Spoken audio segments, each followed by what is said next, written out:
Bismillahirrahmanirrahim. Assalamualaikum warahmatullahi wabarakatuh. Alhamdulillahirabbil alamin. Assalatu wassalamu ala asyrofil anbiya'i wal mursalin wa ala alihi wa sahbihi ajma'in, amma ba'du. La haula wala quwwata illa billahil aliyyil azim. Rabbi shrahli sadri wa yassir li amri wahlul min lisani yafqahu qawli. Pertama-tama kita panjatkan puja dan puji syukur kehadirat Allah Subhanahu wa taala karena nikmat iman dan Islam, terutama nikmat sehat yang telah diberikan pada Allah kepada diri kita, sehingga di bulan suci Ramadan ini kita masih bisa bertemu dan juga melaksanakan perintah Allah, yaitu untuk melaksanakan ibadah di bulan suci Ramadan, yaitu puasa. Mudah-mudahan kita semua mendapat gelar di akhir puasa di bulan suci Ramadan ini menjadi orang yang muttaqin. Amin ya rabbal alamin. Tak lupa sholawat serta salam kita sanjungkan kehadirat Nabi besar Muhammad sallallahu alaihi wasallam, karena beliaulah yang nantinya kita tunggu-tunggu syafaatnya di akhir zaman nanti. Mudah-mudahan kita semua tergolong orang-orang yang mendapatkan syafaatnya. Amin amin ya rabbal alamin. Alhamdulillah bisa menyapa jenengan-jenengan semua lagi. Saya sempatkan waktunya untuk memberikan suatu sekelumit pengetahuan pada diri kita semua, khususnya mengingatkan diri saya pribadi, umumnya untuk membuka cakrawala pikiran dalam hidup di dunia ini, supaya kita semua mengerti jalan akhir kita hidup di dunia ini kemana, dan bekal apa yang akan kita bawa. Maka dari itu, ini sambungan dari 4 unsur kemarin yang sudah saya beritahu pada jenengan-jenengan semua. Sekarang pengeterapan unsur bumi di dalam kehidupan kita sehari-hari, bahwa hasil dari unsur bumi atau elemen tanah yang kita miliki, yang kita punya, kalau kita bisa mengerti, bisa manfaatkan dengan sebaik-baiknya, insya Allah kita akan mengetahui hakikat hidup itu, cara menggunakan kekuatan yang sudah diberikan sama Allah pada diri kita, sehingga kita bisa mengendalikan diri kita atau bisa mawas diri dalam kehidupan di dunia ini. Dari hasil elemen tanah ini tercipta suatu benda, kalau disebutkan ya, itu akan menghebohkan dunia. Dengan ciptaan dari hasil tanah ini, orang-orang bisa menjadi tergila-gila, bisa menjual imannya, juga rusak perilakunya, semuanya akan hancur kalau tidak didasari dengan keimanan pada diri kita.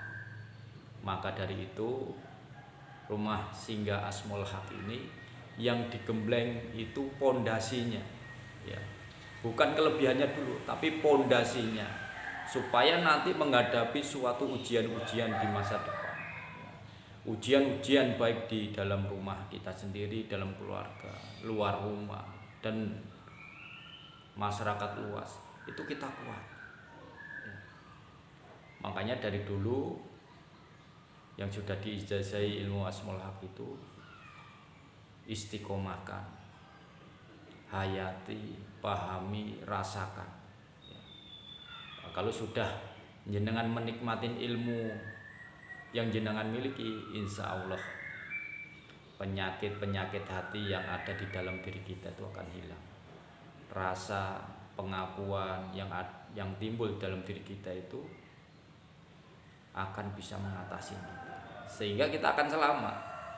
Karena setan, iblis itu luar biasa pinternya. Makanya kalau pondasi kita nggak kuat, itu kita akan hancur. Nah, kembali lagi ke suatu benda tadi yang dihasilkan dengan unsur tanah atau bumi, itu adalah uang. Di dunia ini siapa yang tidak menginginkan uang? Semuanya mengejar-ngejar uang. Demi uang iman kita tergadaikan. Demi uang harga diri kita dijual.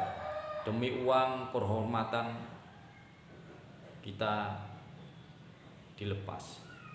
Demi uang kita melakukan perjudian. Demi uang banyak sekali ya kalau kita sebutkan. Maka dari itu, kalau kita sudah tahu kuncinya, kita mengetahui intisari Al-Quran, kita akan bisa mencari rezeki dengan halalan thayyibah, rezeki yang berkah, sehingga kita akan dibahagiakan sama Allah di dunia maupun di akhirat, dan diselamatkan juga di dunia sampai akhirat. Orang berbuat baik, berbuat buruk, pasti pro kontra. Banyak yang suka, juga banyak yang nggak suka. Tinggal nanti yang menilai itu siapa dulu orang. Orang yang senang pada kita, insya Allah bisa menerima ilmu yang kita berikan. Tapi orang yang nggak suka sama kita, yaitu pikirannya akan negatif. Karena itu tadi pengakuan, rasa ya, bahwa saya lebih tinggi, saya lebih hebat, saya ini, saya itu, dan macam-macam ya. Tapi orang-orang seperti itu pada akhirnya akan hancur secara sendirinya. Makanya kalau kita dihina orang, diperlakukan tidak baik, difitnah, itu kita sabar. Ya, saya jelaskan lagi. Kalau kita sudah bisa menyingkronkan energi kebahagiaan itu, karena kita punya uang bisa bahagia, kita nggak punya uang bisa susah, kita punya uang juga kalau nggak tahu ya manfaatkan juga akan susah juga. Maka dari itu kita harus paham ya frekuensi kebahagiaan itu dulu. Gimana caranya uang itu bisa mengejar-ngejar diri kita ya. Gimana caranya rezeki itu mengejar-ngejar kita, bukan kita yang ngejar-ngejar uang. Kebanyakan orang hidup di dunia ini itu ngejar-ngejar uang.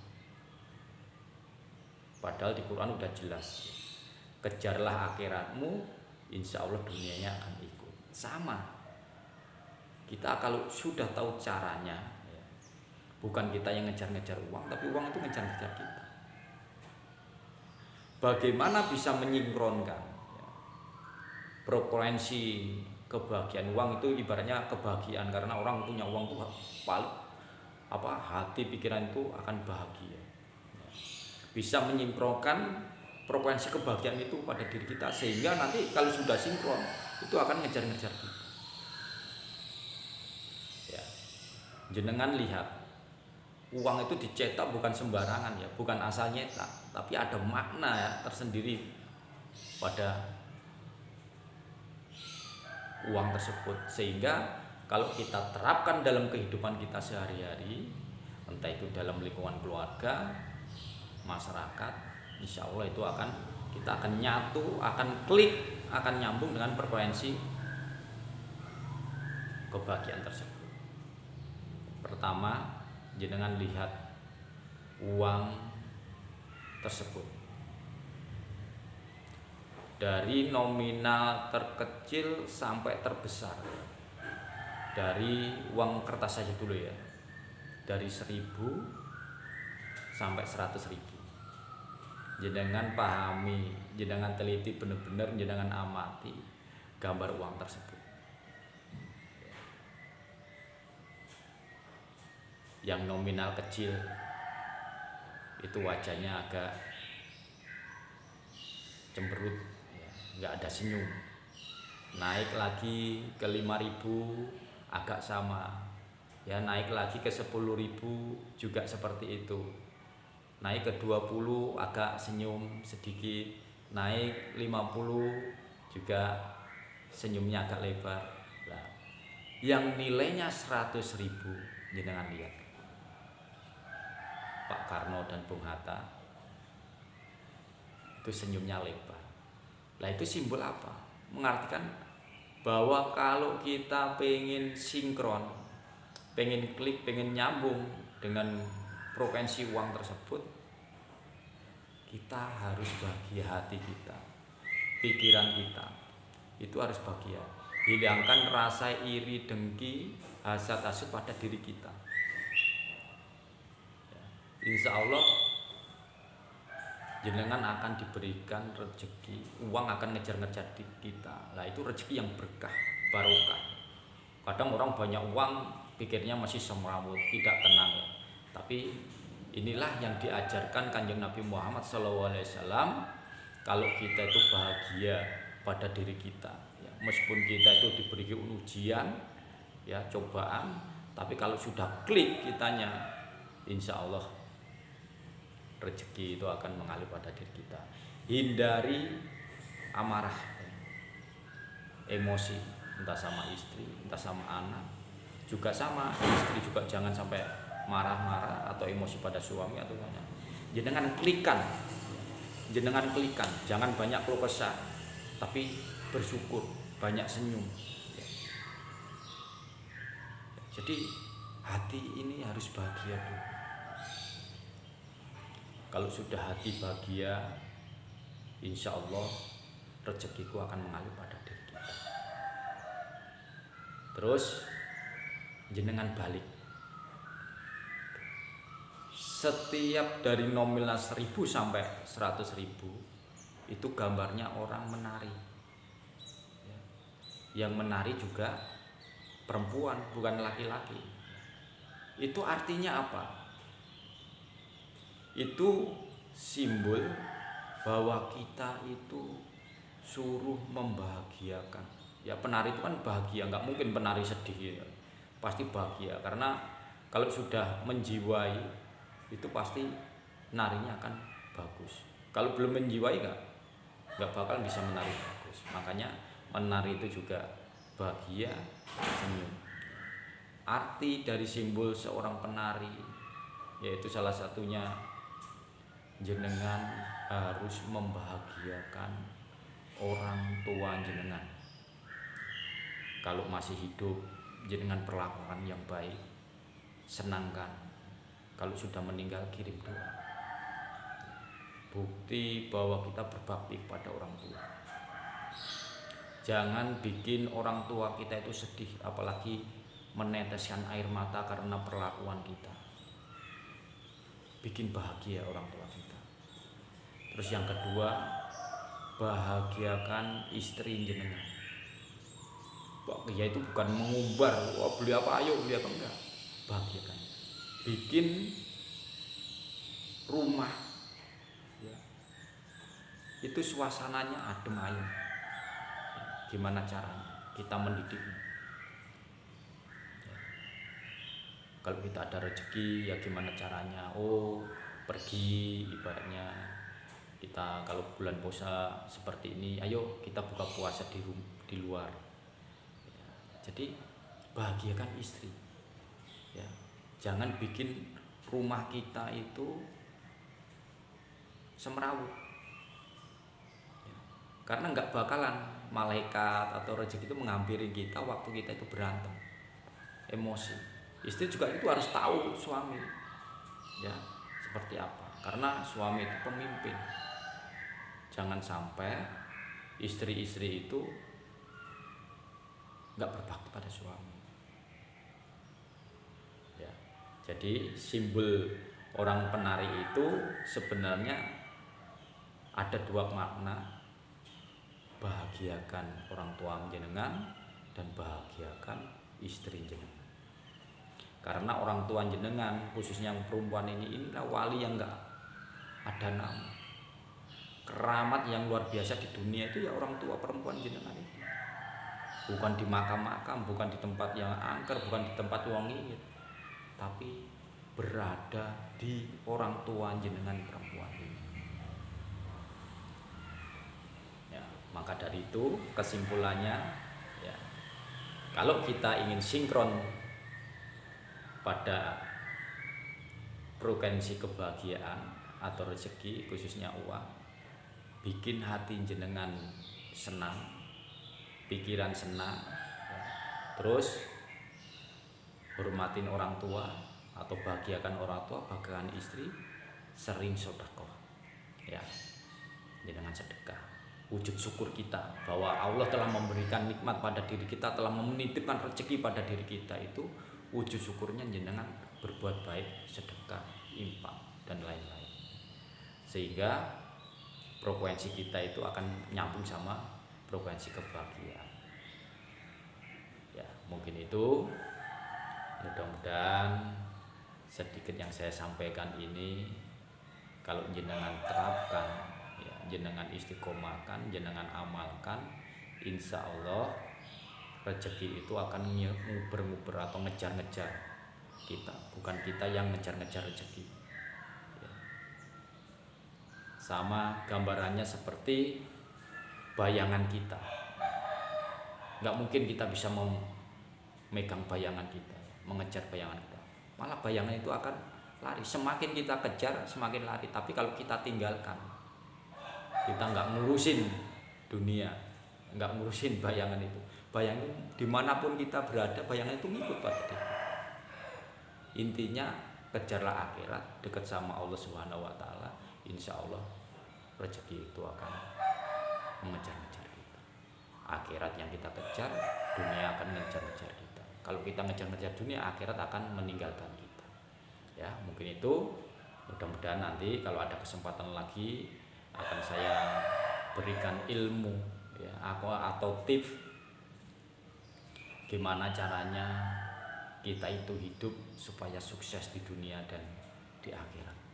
Ya, mungkin itu, kurang lebihnya saya mohon maaf yang sebesar-besarnya. Saya mohon doanya supaya diberikan kesehatan jasmani dan rohani, bisa terus silaturahmi, dan saya mohon maaf sekali ya jarang upload video ya karena kesibukan. Tapi insya Allah kalau ada waktu senggang ya longgar akan saya sempatkan untuk menyapa jenengan-jenengan, khususnya anggota atau murid Asmaul Haq, khususnya Rumah Singgah Asmaul Haq ini, supaya mempunyai wawasan yang luar biasa, bermanfaat bagi keluarga, masyarakat, bangsa dan negara, bukan menjadi onar ya, bukan sebagai orang provokator, sampah masyarakat, tapi memberikan suatu manfaat yang luar biasa sehingga hidup kita ini berguna bagi keluarga, masyarakat, bangsa dan negara.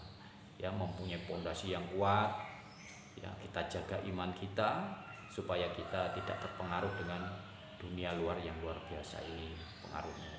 Karena meskipun ilmu kita tinggi, kalau tidak diiringi dengan pondasi yang kuat, kita akan terseok-seok, akan hancur di kemudian hari. Mungkin itu, kurang lebihnya saya mohon maaf. Assalamualaikum warahmatullahi wabarakatuh.